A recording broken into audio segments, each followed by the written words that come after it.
మీ పిల్లల డాక్టర్ కళ డబ్బు వల్ల ఆగిపోవద్దు. కేవలం 18 లక్షల నుంచి ఎంబీబీఎస్ విదేశాల్లో. ప్రస్తుతం మనతో పాటు ప్రముఖ ఆధ్యాత్మికవేత్త, ఆస్ట్రోన్యూమరాలజిస్ట్, ఎనర్జీ వాస్తు ఎక్స్పర్ట్ జయప్రద గారు మనతో ఉన్నారు. మేడంతో మాట్లాడదాం. నమస్కారం. నమస్తే మా శ్రీమాత్రే నమః. మేడం, ఈ రోజు మనం దీపాల గురించి మాట్లాడదాం. మార్కెట్లో చాలా రకాల దీపాలు ఉన్నాయి. మీరు ఈ దీపం పెట్టండి మీకు ఇది వస్తుంది, ఆ దీపం పెట్టండి అది వస్తుంది, చాలా మంది చెప్తూ ఉంటారు. రాసుల ప్రకారం మాట్లాడదాం. మిథున రాశి వాళ్ళకి ఎన్నో రకాల సమస్యలు ఉంటాయి. ఒకరికి ఇల్లు కావాలంటారు, ఒకరికి డబ్బులు కావాలి, ఒకరికి కుటుంబ సమస్యలు ఏవో ఉంటాయి.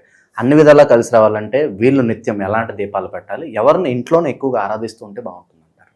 తప్పకుండా. అంటే మిథున రాశి అనగానే మనకి మిథున రాశిలో ఎవరున్నా సరే, ఇప్పుడు భార్యాభర్తలు ఇద్దరిలో ఎవరో ఒకరున్నా ఇద్దరు కలిపి తులసి దళాలు పట్టుకొని మనసులో ఉన్న కోరిక చెప్పి తులసి దళాలు అక్కడ వేసి ఒక పళ్ళెంలో తులసి దళాలన్నీ పెట్టి చక్కగా పిండి దీపారాధన అంటారు. సో మనం బియ్య పిండి బెల్లం కలిపి చలివిడిలో చేస్తాం. ఈ చలివిడి దీపాలు చాలామంది శనివారం పూట చేస్తారు. ఏడు శనివారాల వ్రతాలకి ఎక్కువగా శనివారం పూట ఏదైనా శని భగవాన్ సంబంధించిన వాళ్ళు వేస్తుంటారు. వీళ్ళు బుధవారం పూట విష్ణు దగ్గర విష్ణు ఆరాధన చేస్తూ, అంటే మన వెంకటేశ్వర స్వామి అయినా మనకు విష్ణు అయినా, వీళ్ళు మిథున రాశి వాళ్ళు ఆరాధించవలసింది విష్ణుదేవుని. ఎందుకంటే మిథున రాశికి అధిపతి బుధుడు. బుధుడు యొక్క అనుగ్రహం మనకు కావాలి అంటే విష్ణు ఆరాధన చేస్తేనే బుధుడికి అనుగ్రహం కలుగుతుంది. చాలామందికి జాతకంలో బుధుడు బాగాలేకపోతే ఆలోచన విధానం సరిగ్గా ఉండదు. వాళ్ళు ఏం మాట్లాడతారో ఏం పని చేస్తారో వాళ్ళకి సంబంధం లేకుండా ఉంటుంది.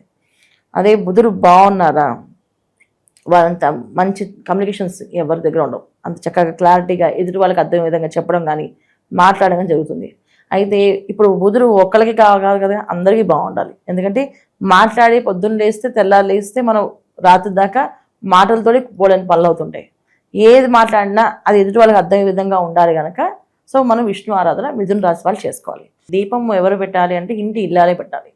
ఇల్లాలు పెట్టాలి అన్నప్పుడు ఇల్లాలకు ఒక రాశి, పిల్లలకు ఒక రాశులు ఉంటాయి కనుక అందరివి కలిపి కన్ఫ్యూజ్ అవ్వకుండా ఒక క్లారిటీగా చెప్దాం. ఎందుకంటే ఇవాళ రోజున సంపాదన అనేది ఆడవ మగ ఇద్దరు తేడా లేకుండా సంపాదిస్తున్నారు. ఒకప్పుడు ఇంటి యజమాని సంపాదించేవాడు, ఇంటి ఇల్లాలు ఇంట్లో ఉండేది, ఇంట్లో అన్ని పనులు చేసుకునేవాళ్ళు.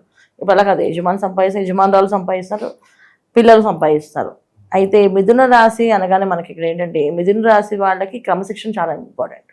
ఇక్కడ క్రమశిక్షణగా వీళ్ళు ప్రతి విషయంలో ప్లానింగ్స్ ఉంటాయి, కానీ భగవంతుడి విషయంలో అంత ప్లానింగ్ ఏమి ఉండదు వీళ్ళకి. సో పనిలో ప్లానింగ్స్ ఎక్కువగా ఉంటాయి. ఈ పని చేయాలి, ఇది ఇలా చేయాలి, టైం టేబుల్ వేసుకుంటారు. కానీ దేవుడి విషయంలో ఏంటంటే ఎవరైతే దీపం వెలిగిస్తా అనుకుంటారో ఇంటిల్లి పాది కొన, వీళ్ళు ప్రతిరోజు కొన దేవత ఆరాధన అనేది ఎలా ఉండాలంటే పొద్దున్న లేచి కనీసం ఒకసారి స్నానం చేసేస్తారు, దేవుడి దగ్గరికి వెళ్ళి మనసుకు నచ్చిన శ్లోకాలని చదవడం. చదువుకునే విద్యార్థి అయితే మేధా దక్షిణామూర్తి శ్లోకాలు చదవడం. ఇల్లాలు భార్యాభర్తలు ఇద్దరు కలిసి దేవుడి దగ్గర దండం పెట్టుకున్నప్పుడు తులసి దళాలతో కాస్త మనసులో ఉన్న కోరికలు చెప్పి స్వామివారి తులసి దళాలు వేయడం, విష్ణు ఆరాధన ఎక్కువగా చేయడం, ఇది మిథున రాశి వాళ్ళకి చాలా అవసరం. ఇందులో ఎవరున్నా ఇంటి యజమాని ఏదైతే రాశి ఉందో అది ముఖ్యంగా తీసుకోండి. ఎందుకంటే నాది ఆ రాశి కాదు కదా నేను దీపం పెట్టచ్చానంటే మీరు ఒక దీపం ఆయన ఒక దీపం కాకుండా ఇంటి యజమాని ముఖ్యం కనుక ఆయనకు సంబంధించిన రాశి కనుక మిథున రాశి వాళ్ళు ఈ దీపాలని తులసి దళాలు ఒక పళ్ళెంలో పెట్టి దాని మధ్యలో పిండితో చేసిన దీపాలు పెట్టి ఆ దీపంలో ఆవు నెయ్యి వేసి ఒత్తులు పువ్వొత్తులని నమ్ముతారు, అవి వేసి వెలిగించాలి ప్రతి బుధవారం. ఇలా ప్రతి బుధవారం ప్రతిరోజు ఆవునితో దీపారాధన చేసుకోవడం. సమయం ఏమైనా ఉంటుందా?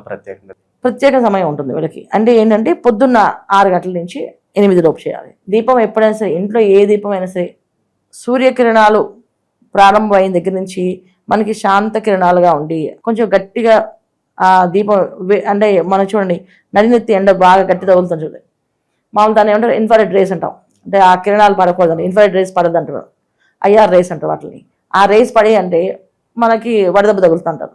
అంటే అది ఎప్పుడు తగులుతుందంటే 9 నుంచి స్టార్ట్ అవుతాయి ఆ రేసు. ఈ లోపు దీపం వెలిగిస్తే సాత్విక గుణం అనేది దేవత అనుగ్రహం అనేది కలుగుతుంది. కొంతమంది సాయంత్రం వెలిగిస్తూ ఉంటారు, అది ఎంతగా ఫలితం రాదంటారు? ఖచ్చితంగా వెలిగించవచ్చు. అయితే సాయంత్రం చేసే దీపాలు వెలిగించే వాళ్ళు కొన్ని రాసులు ఉన్నాయి.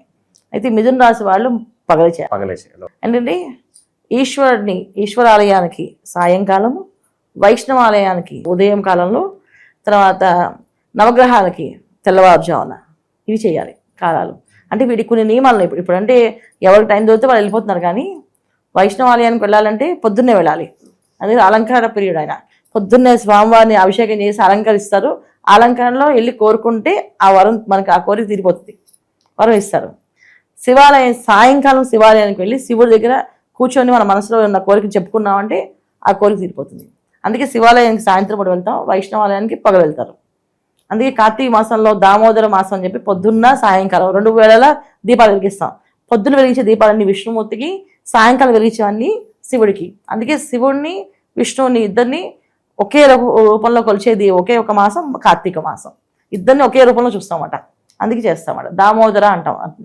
అందుకని వైష్ణవ ఆలయాల్లో మనం చేసే పనులు ఏవైతే ఉన్నాయో మిథున రాశి వారు అదే చేయాలి. ఎందుకంటే మిథున రాశికి అధిపతి బుధుడు కనుక, సో బుధుడు వచ్చే ఫలితాలు మనకు కావాలి పరిపూర్ణంగా అంటే ఖచ్చితంగా వీళ్ళు పిండి దీపారాధన, బియ్య పిండితో చేసిన దీపాలు 2 వెలిగించి దాంట్లో అవనే వేసి పువ్వొత్తులు వేసి చక్కగా వెలిగించి విష్ణు సహస్రనామ పారాయణ కానీ విష్ణు అష్టోత్తరం కానీ చేస్తే చాలా చాలా ఆ వారం అంతా వాళ్ళకి కావాల్సిన ఏవైతే కోరిక ఉందో తీరుతుంది.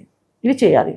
ఆ తులసి దళాలని తీసుకొని బళ్ళలో కానీ లేకపోతే బీరువాలో కానీ కొన్ని దళాలు పెడుతూ ఉంటే మళ్ళీ వచ్చే వారం వరకు అవి అలా ఉంటే శ్రీమరక్షగా ఉంటాయి.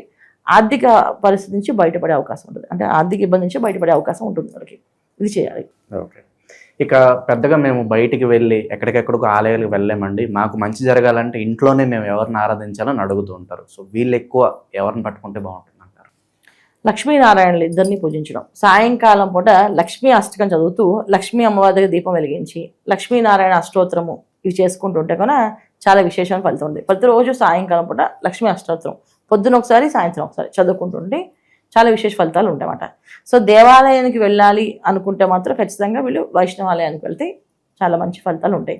అయితే ఇందులో విద్యార్థులుగా ఉన్న వాళ్ళు ఎవరైతే ఉన్నారో వాళ్ళు కొబ్బరి నూనెతో దీపం వెలిగిస్తే వాళ్ళకి విద్య అనేది తొందరగా అబ్బుతుంది, ఫాస్ట్గా వాళ్ళు రిజల్ట్ కనిపిస్తున్నారు. చాలామందికి ఏంటంటే చదువుతారు మర్చిపోతుంటారు. ఈ మతిపరుపు నుంచి బయటపడడానికి కొబ్బరి నూనెతో దీపారాధన చేయడం చాలా విశేష ఫలితం వస్తుంది. ఇది ఓన్లీ మిథున రాశి వాళ్ళకి. ఇప్పుడు మనం చెప్పేది ఏంటంటే ఒక రాశి లక్షణాలను చెప్తున్నాం. సో జాతకంలో వాళ్ళ లగ్నం ఏమైందో చూస్తే కరెక్ట్గా వాళ్ళు ఏ దేవత ఆరాధించాలి, వాళ్ళు ఏ దేవిని పూజ చేసుకోవాలి, వాళ్ళకి ఏది కలిసి వస్తుంది, ఏ రోజు బాగుంటుంది వాళ్ళకి, వాళ్ళు ఏ పనులు చేయొచ్చు, ఏ పనులు చేయకూడదు అనేది వాళ్ళ పర్సనల్ జాతకంలో తెలుస్తుంది తప్ప ఓన్లీ మిథున రాశి అంటే మామూలుగా అందరికీ వచ్చేస్తుంది. మిథున రాశి అనుకునే వాళ్ళకు కూడా ఇది వర్తించేస్తుంది తప్ప పర్సనల్ జాతకాన్ని ఎప్పుడు చూపించుకోవడం అనేది నేను చెప్పే విషయం అన్నమాట. సో మీ జాతకంలో ఉండే ఏవైతే కర్మ అనేది ఉందో దాని నుంచి బయటపడాలంటే ఫస్ట్ మన జాతకంలో ఏ ఉందని చూసుకోవాలి, అప్పుడే తెలుస్తుంది అన్నమాట. ఓకే. ఓవరాల్గా మిథున రాశి వారికి సంబంధించి ఏ దీపాలు వెలిగించాలి, ఎవరిని ఎక్కువగా ఆరాధించాలి, మంచి విశ్లేషణ అందించాలి. ధన్యవాదాలు. నమస్తే మా శ్రీమాత్రే నమః.